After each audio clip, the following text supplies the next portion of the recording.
¿cómo obtuviste tu primera publicación y cómo fue esa experiencia? Bueno, la primera publicación ya ni sé yo cuál es. La primera no la hicimos, yo me la hice yo solo. Hay que estar loco para estar en esa mierda. Yo estaba en El Salvador y yo publiqué unos poemitas, que por suerte nadie tiene copia de eso. Unos poemitas, se llamaba el libro. Un stencil electrónico, unas remitas de papel, un cuate que tenía donde imprimir con el stencil electrónico, un baboso que por una regia me hizo la portada, y entonces ya vos tenés aquí está. De la primera publicación, claro, eso no queda nada de eso. Digamos, en aquella época, yo no era una excepcionalidad, muchos hicimos las primeras publicaciones así, pues, ¿por qué? Porque era la única manera, ¿no? Editoriales o todo eso, y países analfabetos, ¿qué va a haber eso? Entonces, la primera publicación profesional también fue casual, porque yo hice una antología y yo ya me iba a venir para Canadá porque me iba a venir a estudiar para acá. Hice la antología y entonces había unos cuates que me dijeron que iban a entrar a la editorial universitaria porque iba a haber cambio. Los fascistas dejaban la universidad y entraba pues la gente progresista. Pero ya me vine y les dejé la antología hecha. Y ese fue el primer libro, digamos, no pagado por mí, porque el primero fue pagado por mí. Pero no es libro, hombre, son como un plaquet de 30 paginitas y así, dejando bastante aire para que, ¿verdad? Unos poemas de adolescencia. Y el otro fue la universidad, con la gran virtud de que el tipo publicó el libro, publicó otros libros también. Y ya que había publicado los libros, los militares se volvieron a tomar la universidad, entonces esa cosa desapareció, por suerte, ¿verdad? Es decir, porque el libro era horrible. Una introducción presuntuosa, tremenda, ¿no? Y los poemas eran malísimos todos. ¿Y eso fue en 1979? 79, la Margarita Emocionante llamada, que tenía un verso Roquedal de portada. Todavía quedaron unos allá en San Salvador, que fue la librería, los poquitos que quedaban de viejos los compré y los quemé. Ya, eso es así. Entonces al principio tenías deseo de ser poeta, pero cambiaste. Es que no cambié, me sucedió. Esa mierda es como cuando uno comienza a coger de otra vieja y me entendés, no es que vos cambies, es que te comenzaste con otra cosa y ya la otra cosa ya no te satisface. Pero hay un momento en que estás en las dos, ¿me entendés? No es como que, no es una decisión racionalizada que vos te sentás ahí y decís, ahora no voy a ser poeta, voy a ser narrador. Eso no pasa. ¿Y crees que fue igual con el oficio de escribir? La misma cosa que le sucede a uno y que no... Es que la vida te sucede, hombre. Ya cuando comprendas que la vida te sucede, ya estás compuesto. La vida te sucede. Más o menos. La vida es como un cuaderno que ya está escrito y a veces le dan chance a uno que apunte unas cosas al margen. Y tú te tienes que conformar.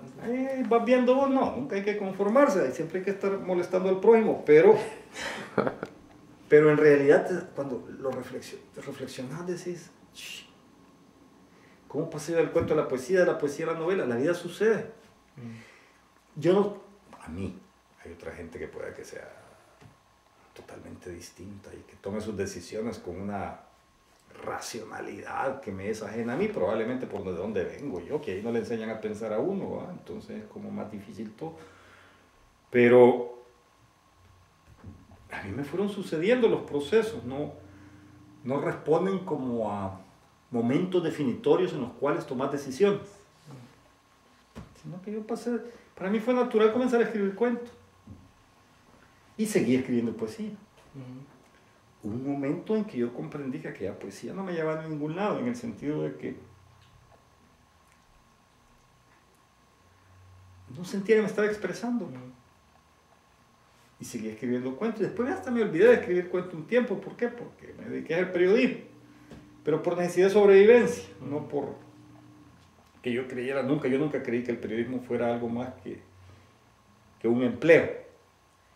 No me creo toda esta tontería del periodismo como el cuarto poder y la fiscalización. Eso es, el periodismo es un empleo, es el empleo de los que tienen el dinero, pues, que les pagan a uno para hacer las cosas.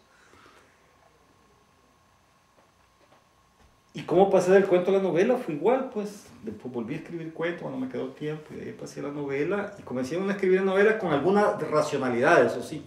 La primera novela, la novela sí te exige más racionalidad.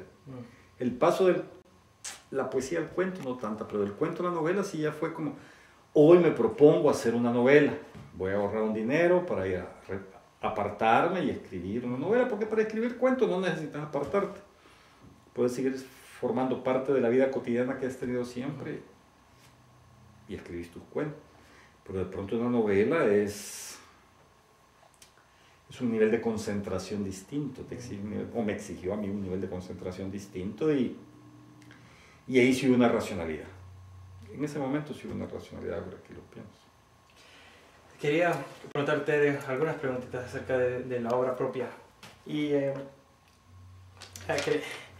una pregunta que me fascinaría saber tu respuesta es ¿cuáles de los personajes, con cuáles de los personajes te identificas más o menos?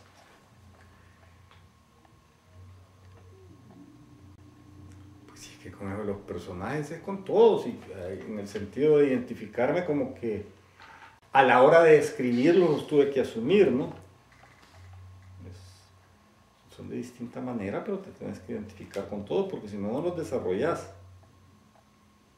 Eso es un punto de partida. Si vos no entras a la psicología del personaje, a su manera de ver el mundo, pues hombre, aquello se va a sentir vacío y flojo, y la novela va a ser como que, mira, a mí no me toqué mucho, pero... Entonces dirías que hay un poco de ti en todo. Cuando me identifico, estás hablando más bien que cuáles se parecen a mí. Así, ¿no? Porque a mí no me parece ninguno. Es decir, casi todos algunos pueden tener cosas mías, todo personaje tiene algo tuyo, por supuesto.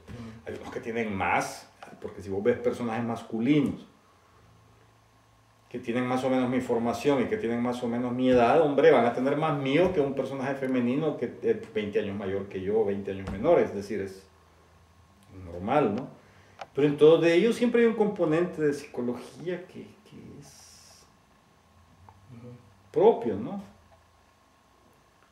Ciertas actitudes, ciertos gustos, pero no hay uno que sea yo, un alter ego. Hay escritores, vaya, ahora que estamos hablando como Bolaño, que tiene a Arturo Velano y que es su alter ego en Los Detectives Salvajes, y vos decís, bueno, sí,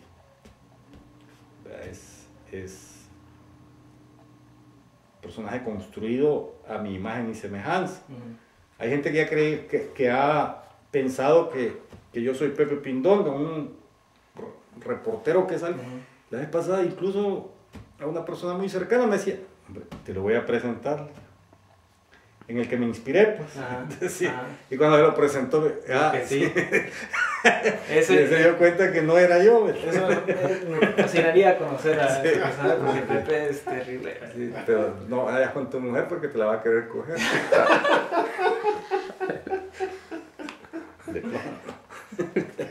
Sí.